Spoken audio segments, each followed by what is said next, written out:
I wanted to share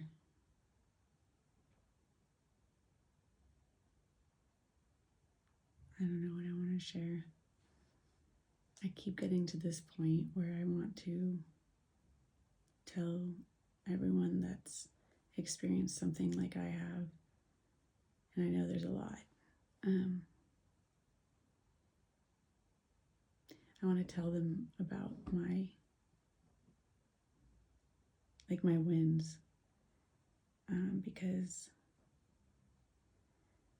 what I've realized after going through this unmasking process, which is by no means a clear process of with an outcome that I don't know what anyone would define as the outcome of unmasking. But I do think that I'm at a point now that I am able to talk about things in a way that is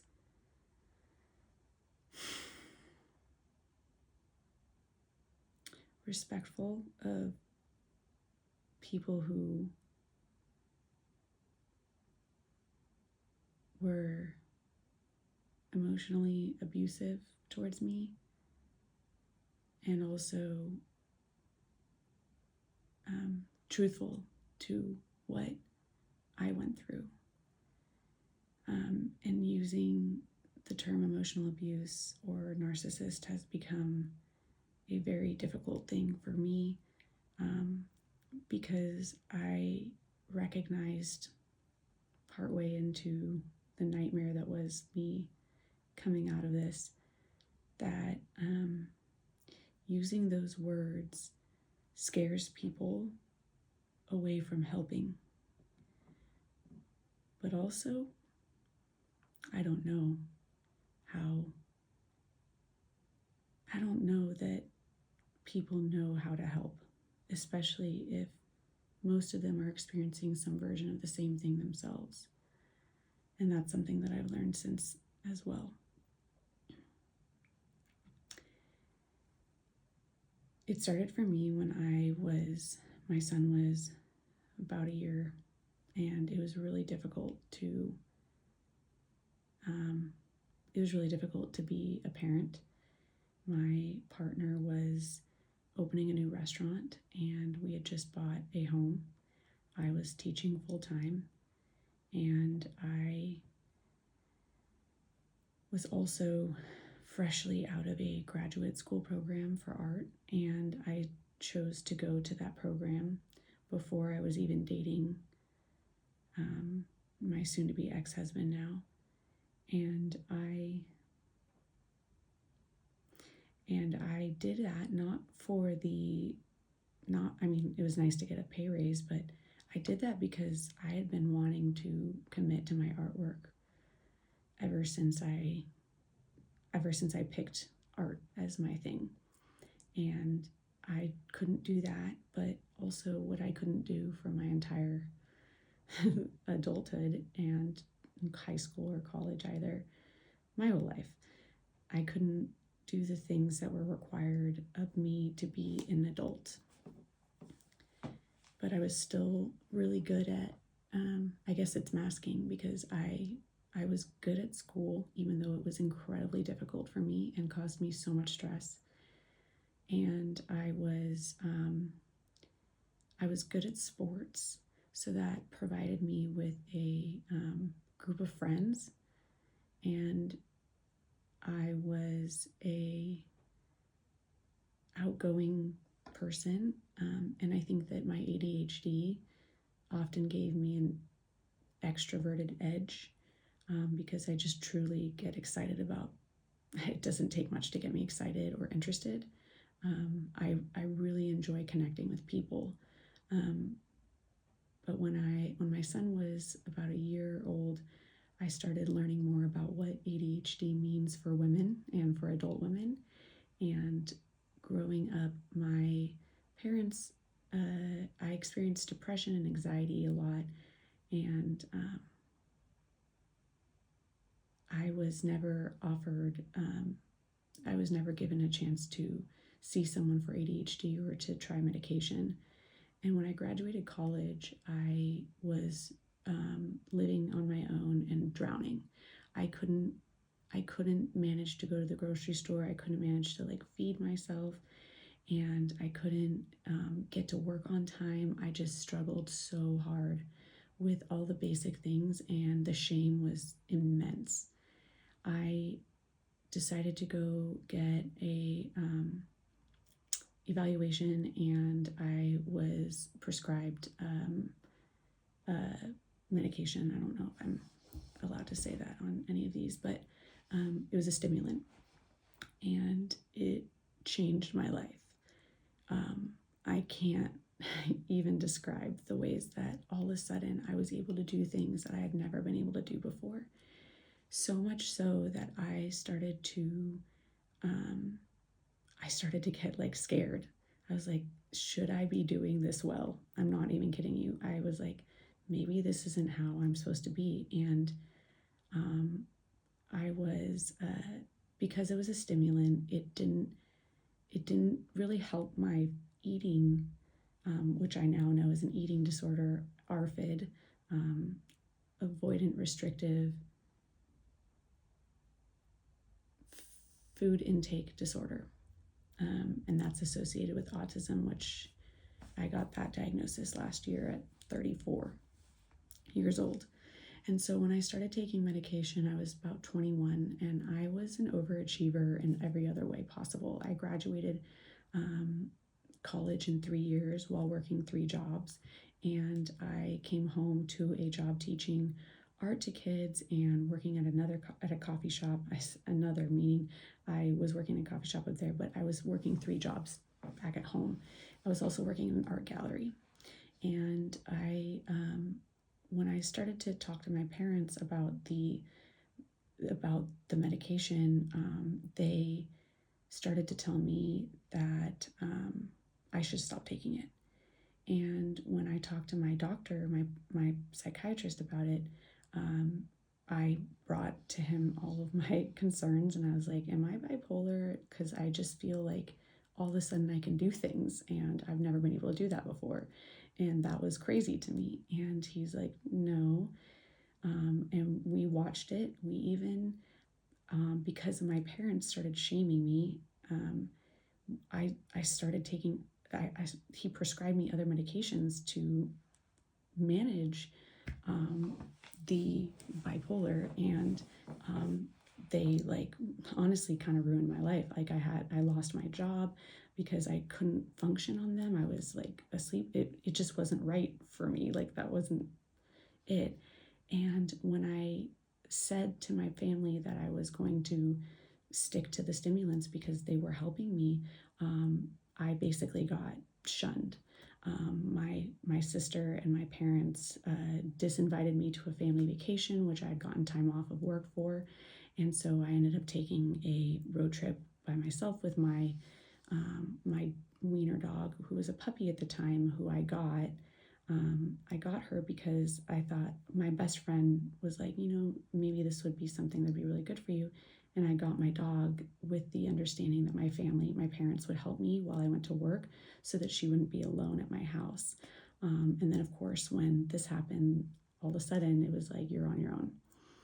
And so I went through about a year and a half of this treatment from them, and just honestly feeling like complete shit. I really, truly thought that it was like my fault. And after that, I connected with some friends from college who were not from my hometown, and I received some just treatment from them that was like kind and compassionate and understanding, and that was new for me as well.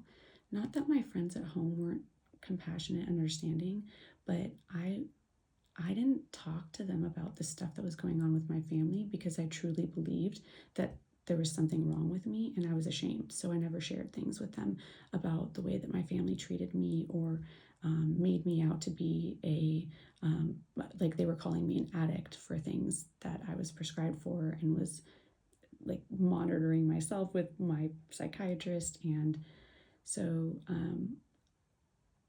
that was, now I understand, my first experience with autistic burn. No, it was like my fifth experience with autistic burnout. I was burnt out multiple times throughout high school and in college too. And at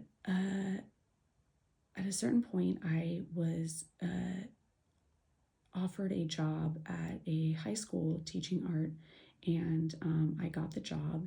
And at that point, it was the high school that my dad went to school, and it was like his entire personality. And so at that point, I think it became acceptable to let me back into the family. And because I was so, I was so enmeshed with my family, when they shunned me, it was devastating. So to have their approval again, um, I I really wanted that, and I really needed that. So we just kind of were all good. My parents helped me to buy a condo, um, which was kind of continuing a cycle of financial, manipulation, because in college they constantly were threatening to take away my tuition, even though I once again graduated in 3 years while working three jobs. So, and the reason I graduated in 3 years was because I didn't know if I was going to get tuition for a fourth year. So I took a ton of classes. And so I started working at the new school, and I worked there for 10 years up until last summer. And what happened there is, ever since my son came, and I was married in 2020, and right after I was married, there was issues with my partner and I, but before the marriage, but right after the marriage, things changed very drastically. All of a sudden, he started behaving in ways that were incredibly disrespectful and just inconsiderate in the most, like, that's an understatement. But something that I learned recently that's been really helpful to frame all of this, because for so long I was so confused as to how this all could have happened, when I was like, I'm a smart person. I'm very attuned to everything, and like and I've always considered myself to be a very strong, independent woman. And when someone was talking about how the fawn response is actually not just, oh yeah, just being like submissive, that the fawn response is very often looks like you doing everything to like fix the problem. So like when my partner would be in really horrible moods and would take it out on me, by like not talking to me, by being really cruel to me, and then acting like nothing happened. And when I would try to talk to him about it, he would either deny that he did anything like that, or he would gaslight me and say that that what I was saying wasn't the story. And I would give him plenty of opportunities, and I gave him so many benefits of the doubt to prove me wrong, but he was not able to communicate in those ways. And that is, I think that is a matter of like, we both didn't know how to communicate about our emotions, because we weren't taught how to have emotions. We weren't allowed to have them growing up. That's the kind of parenting that happened before this. It was very compliance based. So my emotions were not convenient for my parents, neither were his. And so with stress, this became worse. His behavior became worse. And with stress, my fawning response became more intense. And what that means is that I would literally only think about how to fix everything. So I would mostly figure out how to fix myself, because that's what I could control. But also, I thought that I was the problem. And so I did a ton of research on codependency, attachment styles. Like, I could write 15 books on the information that I have, and I would try to share that with him. And I am not in any way saying that I was a perfect like partner. I was critical of him when we were when our son when our son was here, and when he was at an age where it was like I was mostly taking care of him, and my partner would come home, and then it would be his turn to take care of him, and he would just be like on his phone, or yeah, and or he just wouldn't come home. That was really fun. And um, so my time was spent just frantically trying to figure things out. And I was also, one of the things that I was like, oh, maybe it's this problem, maybe it's my ADHD. So that brings us back to when I started to learn about ADHD and what it looks like in women. And I joined a couple groups on Facebook that were just so incredible, because it meant that I was able to hear other people's experiences of what this is for them in ways that allowed me to recognize it in myself. Because the ways that I was recognizing things, I was looking at like the DSM, I was looking at the psychology books, I was looking at all the official stuff, and none of that had any representation of my experience. So my autistic literal brain was like, nope, that's not me, it doesn't apply. But when I started using my social media to basically validate my experiences, all of a sudden some of those things started getting a lot better. And at a certain point, I think a lot of us at the same time were like, but what about autism? And when I started hearing about those signs, that became my like main focus, my obsessive focus. And so I researched the shit out of that, and I self-diagnosed after about a year of like incredible self-doubt, like, oh, no, like I couldn't claim it. And so right before my birthday of 2023, which was in August, i I started, I was like, I'm gonna share this with my family. Like, I feel confident in saying I'm autistic. And I think most of us who are late diagnosed recognize that this is very much genetic. And so my thinking and sharing this with my family on my birthday was not just like, hey, here's what's going on with me. It was about me saying like, hey, I figured it out. Like, I figured out what was wrong with me, and so now I can fix it. And I wasn't saying that I was going to fix autism, but now I know how to work with my brain. And the responses from my family were incredible and shocking for me. It was literally my birthday, and the first thing that was said to me was a comment about my weight and how skinny I was. And then my sister commented about my like whether I had a therapist or something, which was a dig. And so the next like week, I spent all my time creating like writing emails, like researching, trying to figure out how to be like, what are you guys talking about? Like, this is what, like, it's autism. Like, what are you talking about? Trying to convince them of my experience, my reality. And after I realized that that was not getting me anywhere, and a friend told me about the term emotionally immature adults, I started looking into that, and I was like, oh shit, there's a whole other component to my life that I had not considered. And I was about to start working again because it was summer break, and I just I couldn't keep them in my life if I was going to be consumed with convincing them that they should believe me.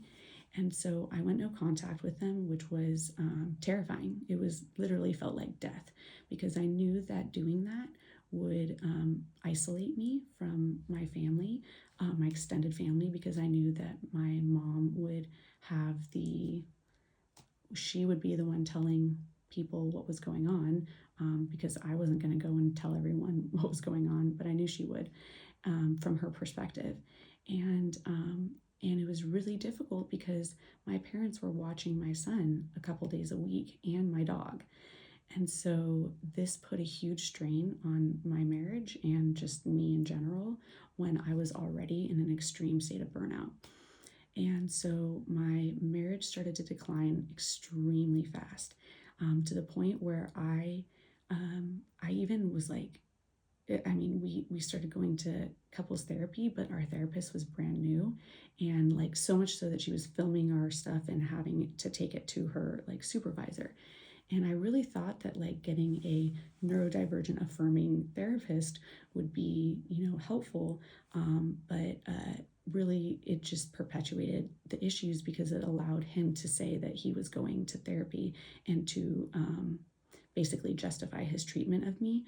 And then he would say things that were completely false in therapy. And I was so, yeah, my brain was not working. It was scrambled. And and then at a certain point, um, I I just thought that maybe I could bring my parents back in, and I kind of needed them, and we were just everything was going badly. And so I created a super long PowerPoint that, no, it's not super long. Actually, I take that back completely. It wasn't long. It was informative, and it was very specifically tailored to them. And the first thing I put, the first like slide was, if you are going to come back into my life, I need you to agree to this one thing. And I showed a clip of Elise Myers saying, if you like blah, blah, blah, do this to me, or if you like don't like my hair, whatever, but if you don't believe me, like set me on fire or like throw me off a cliff. Like, and that's how I felt. And so I showed that to them, and the information that I put on there was about autism. It was about me and how I am learning about this and how to accommodate also the differences in communication. And also, I mean, my son is autistic and he received a diagnosis at a later point, but this is about him too. But overwhelmingly, the idea from my parents was that we only care about our grandchild. He was the only grandson, and or their only grandkid, and what you have to say and what you're going through is not important to us. And so once we started to be in each other's lives again, very quickly my mom started to talk to my partner behind my back and basically just questioning my sanity, which makes sense for someone who is desperately trying to prove to the rest of the world that she is a good grandparent. And that's what yeah. And so after a few months, I once again was like, okay, this is not going well. And at that point, my partner had a violent outburst where he punched a wall and then slammed the door, and it broke through the like wall there. And I reached out to his sister to help, and she's a mental health professional for kids' schools. Yeah, and like basically all that happened there was that she took him, and they went out and did whatever they did for about 6 hours. He came back home, no apology. She didn't say anything to me about any of it. But I did find out later that she was really surprised at how messy our place was, which says a lot. And so I decided to separate from him, but there was no way that we could do that without, like, we couldn't just like move out. Like, our mortgage was already like more expensive than we could afford. So we were cohabitating, and I created a thing to be like, this is how we're going to do this. We were still going to therapy, and I was going to therapy. He was going to therapy separately. And then over the next few months, things got worse. But what I was able to do was, after I made those decisions, I was starting to really take care of myself in new ways. And while this like whole part was like, while that part of my life was falling apart, on the other side, I was actually just really learning how to have special interests. And I was learning how to let myself enjoy things like that I could do at home so that I could still, do what I needed to do. And that involved like astrology and learning about like witchcraft, which to me meant like finding ways to have rituals that felt meaningful to me. And I have to say, like, I mean, I think I'm pretty powerful for the fact that the day before my birthday, I did my first little ritual for the first of the month, and I blew some cinnamon just out of the door and then blew some cinnamon in the door. So, like, I blew out, I said, please keep out toxicity or keep us all healthy and just keep negativity out of our lives, and then bring in like abundance and happiness and joy and peace. Pretty simple. And then everything changed. And so I was learning how to read tarot, and I was really enjoying just doing those little things for myself. And the more I was able to start to sit and kind of like think and not overthink, but like sit and look at what was going on, the more I was like, oh no, like I need to start advocating for myself, and I need to start I need to start asking for help. And I had been asking for help, I just was not getting it. And I also thought that like I wasn't really allowed to ask for help because I just assumed everyone else was going through something really hard too at the same time. So I didn't really even know what to ask for. And so when my partner started to do more of the like picking up and dropping off and taking care of our son,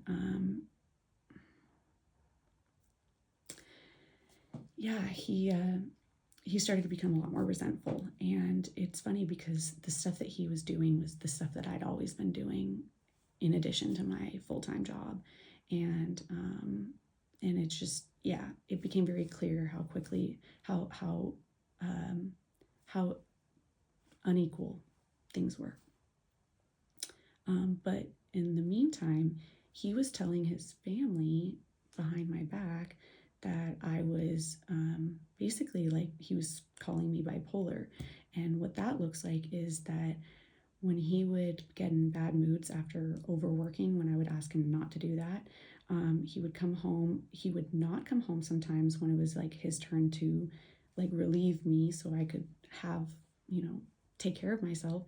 And then when I would try to talk to him about it, he would get angry, or he would say, I don't want to fight.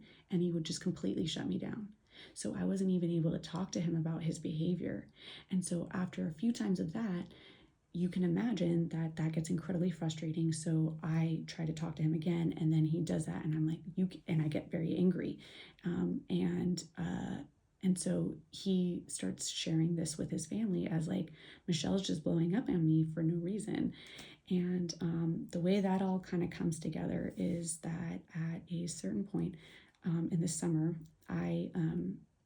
I decided, like, after we gave it like a month of me being off work and trying to like see how things were working like back together, it just wasn't. And so I was like, all right, let's figure out how we're going to kind of separate officially and do that. And I even made like a mission statement for our divorce so that we could make sure that the focus was on our son and making sure that he had everything he needed.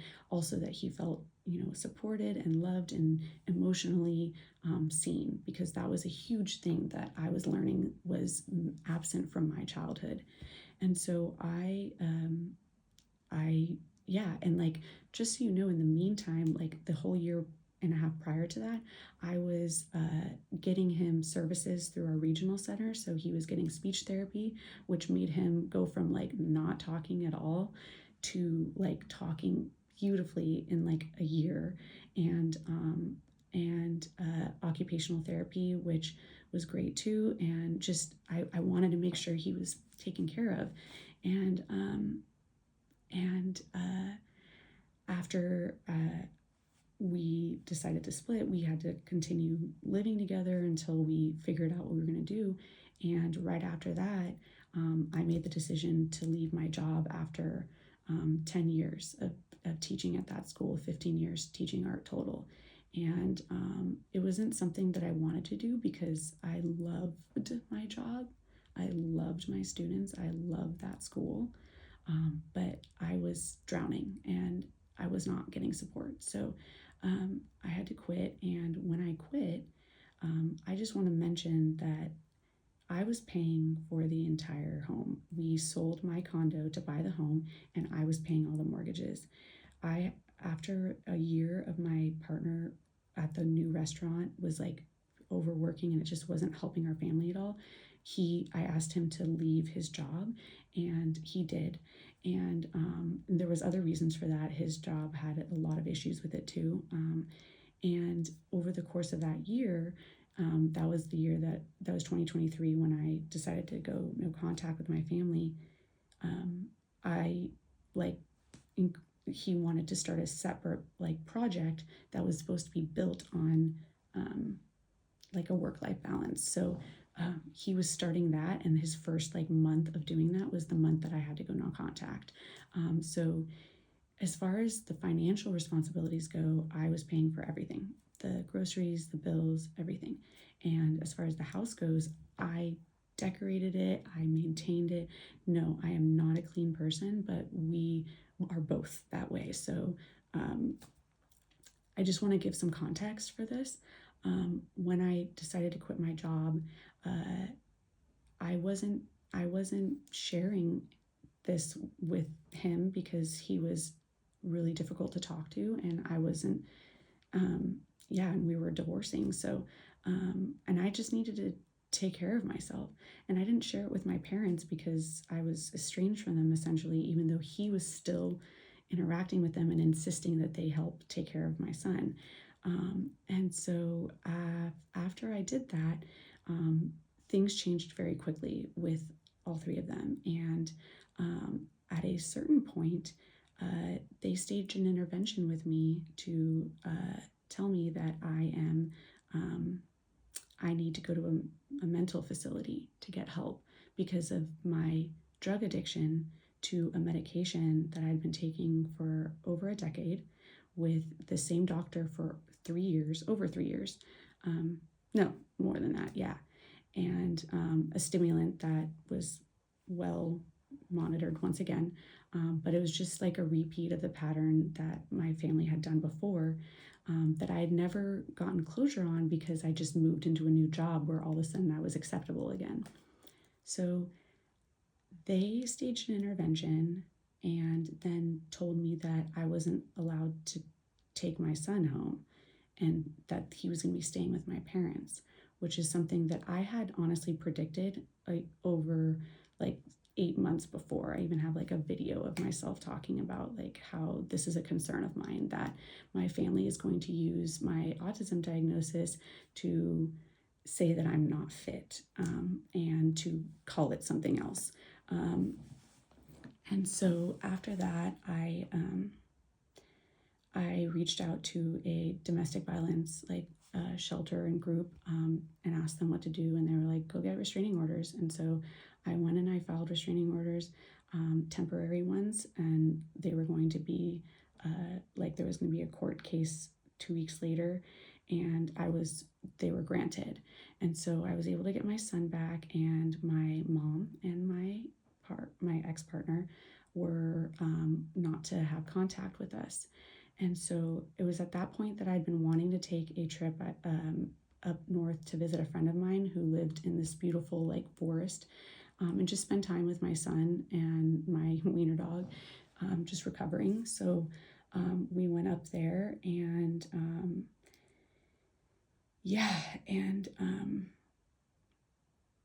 and since then I did not go to the court date, but I did receive the like responses to the restraining orders, and I was surprised to find a couple people that were supporting my ex and my mom, that are like close friends of mine. And I just have to say, like, it was just so crazy how quickly my life changed and how quickly people presented themselves as just really not interested in my well-being.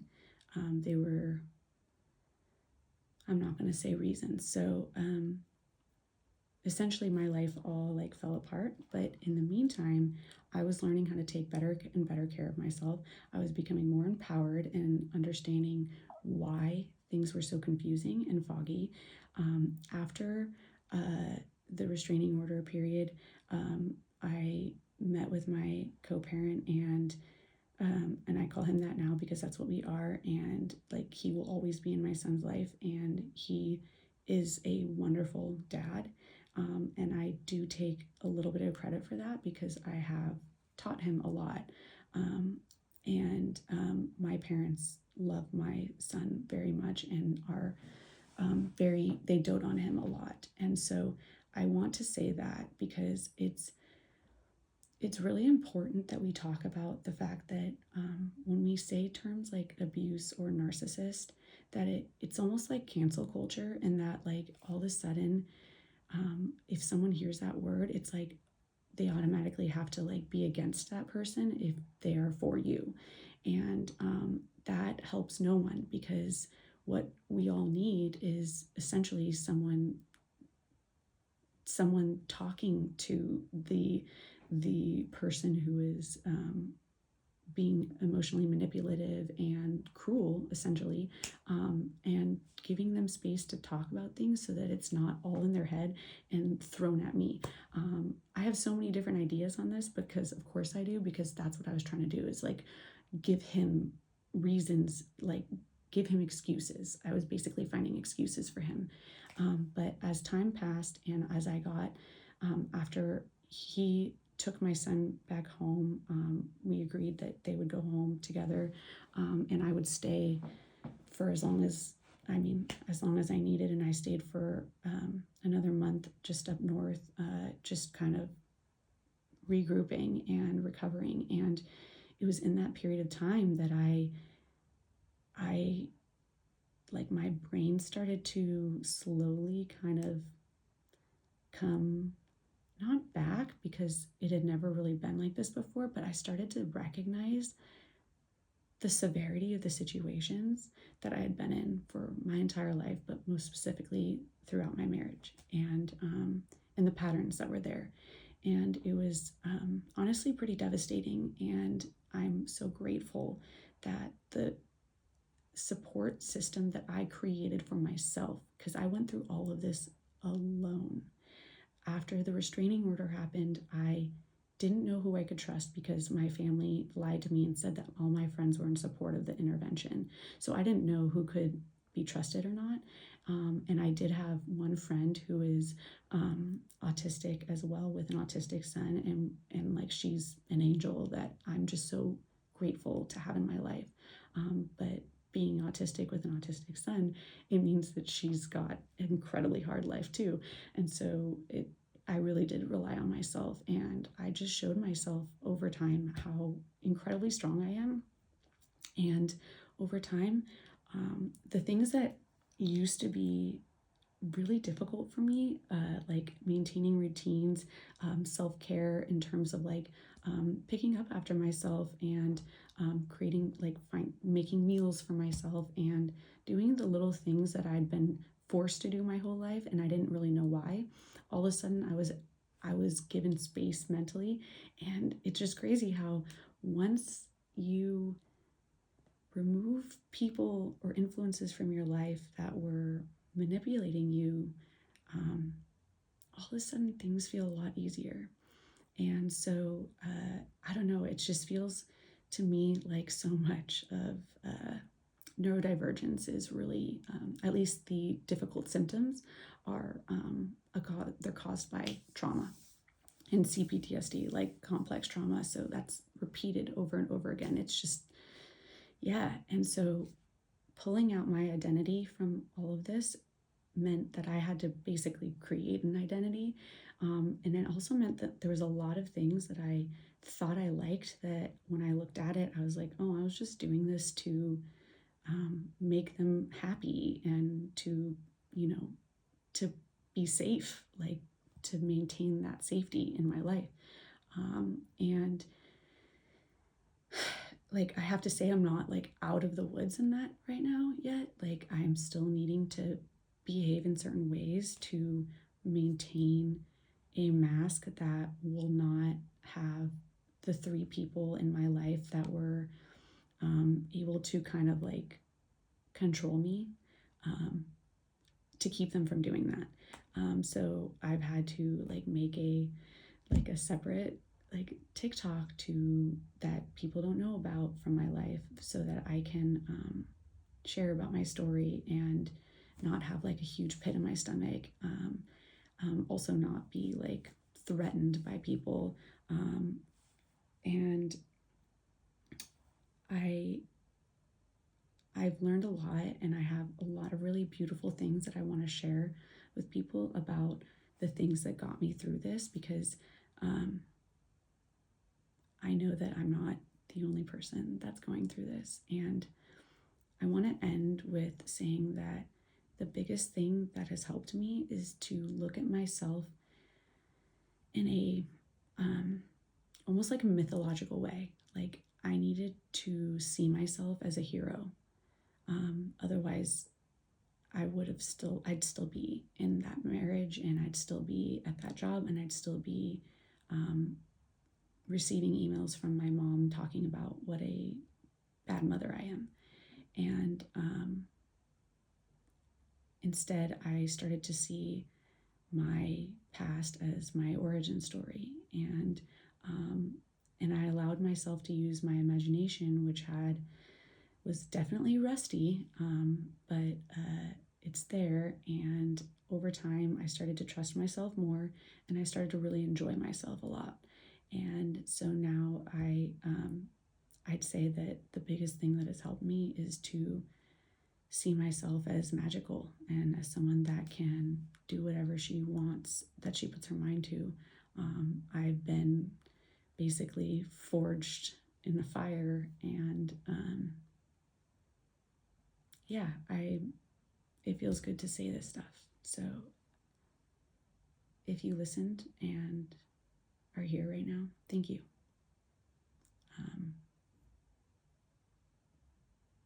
I know that that's because this is not only my story. I know that this is probably your story too, in some version. So I see you, and I'm working on ways to get a community together. Not that there isn't one, there definitely is, and it's amazing. But I just want to contribute now. I feel ready. I love you guys. Thank you. Bye.